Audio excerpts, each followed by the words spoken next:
Assalamualaikum warahmatullahi wabarakatuh. Baiklah, saya Ramla Kahar akan menjelaskan sedikit materi tentang transaksi-transaksi yang dilarang. Yang pertama yaitu semua aktivitas investasi dan perdagangan atas barang dan jasa yang diharamkan Allah, yaitu suatu transaksi dilarang karena objek, barang, dan jasa yang ditransaksikan merupakan objek yang dilarang atau haram dalam hukum agama Islam. Kedua, yaitu riba. Riba adalah tambahan yang disyaratkan dalam transaksi bisnis tanpa adanya pengganti yang diberikan syariah atas penambahan tersebut. Penipuan yaitu sebuah situasi di mana salah satu dari pihak yang bertransaksi berusaha untuk menyembunyikan informasi dari pihak yang lainnya dengan maksud untuk menipu pihak tersebut.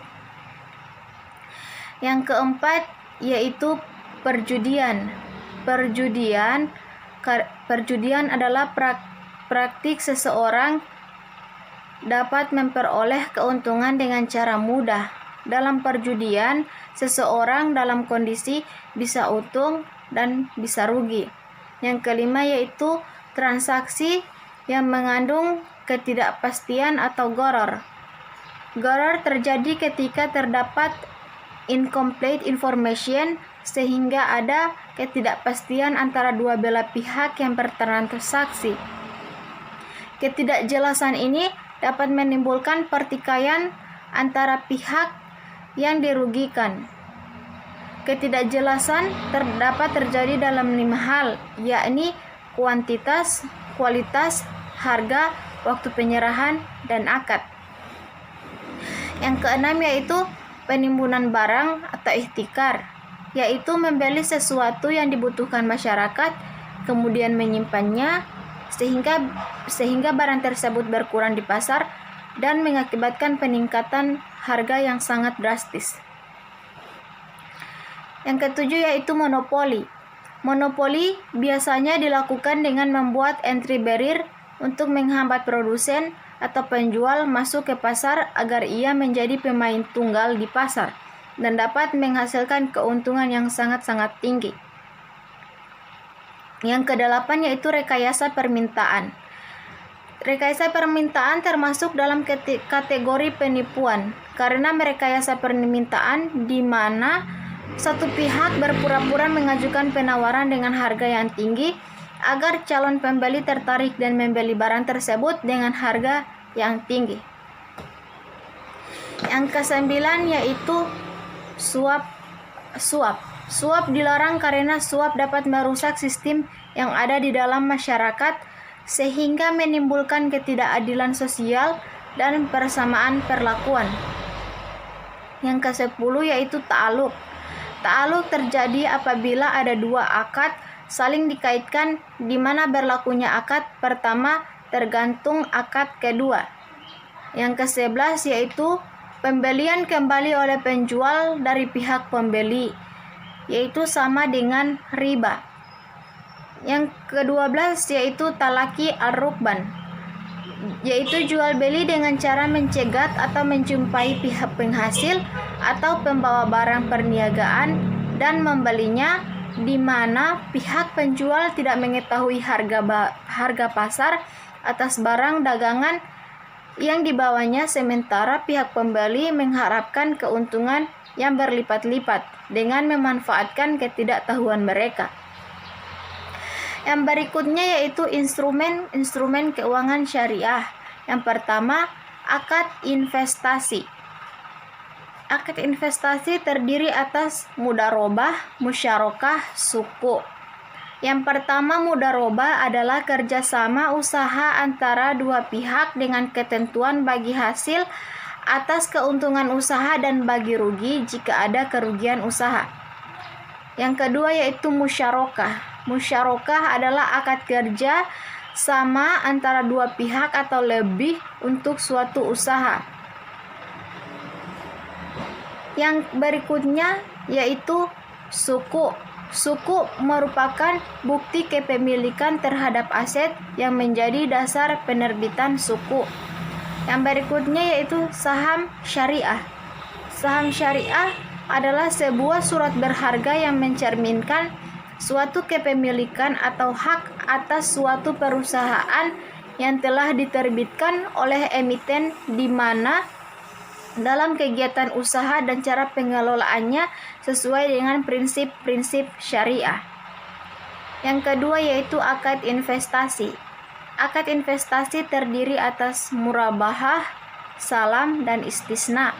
Murabahah merupakan transaksi jual beli suatu barang dengan menegaskan harga belinya kepada pembeli dan kemudian pembeli membayarnya dengan harga lebih sebagai laba sesuai dengan kesepakatan para pihak. Yang kedua yaitu salam. Salam yaitu jual beli dengan cara pemesanan, di mana pembeli memberikan uang terlebih dahulu terhadap barang yang telah disebutkan spesifikasinya dan barang dikirim kemudian. Salam biasanya dipergunakan untuk produk-produk pertanian jangka pendek. Yang berikutnya yaitu istisna. Istisna yaitu jual beli barang dalam bentuk pemesanan pembuatan barang berdasarkan persyaratan serta kriteria tertentu. Sedangkan pola pembayaran dapat dilakukan sesuai dengan kesepakatan atau dapat dilakukan depan atau pada saat pengiriman barang. Yang ketiga yaitu akad lainnya.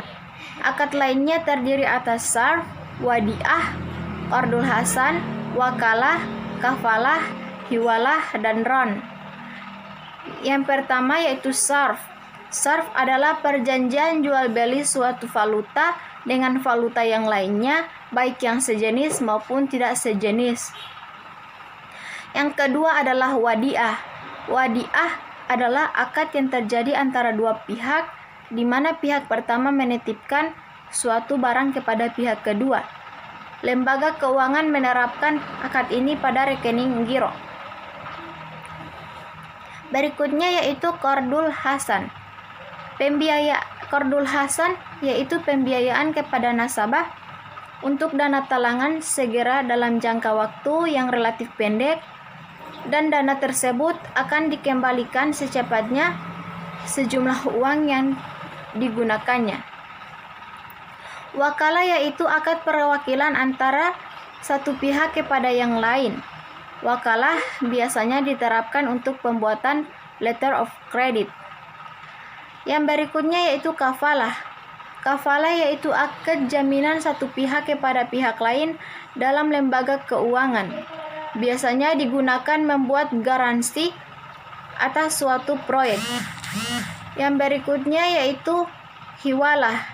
Hiwalah adalah akad pemindahan utang piutang suatu pihak kepada pihak yang lain. Berikutnya adalah ron.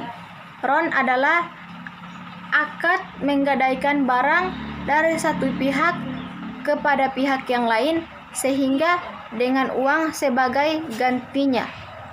Akad ini digunakan sebagai akad tambahan pada pembiayaan yang beresiko dan memerlukan jaminan tambahan. Baiklah, itu sedikit materi dari saya. Wassalamualaikum warahmatullahi wabarakatuh.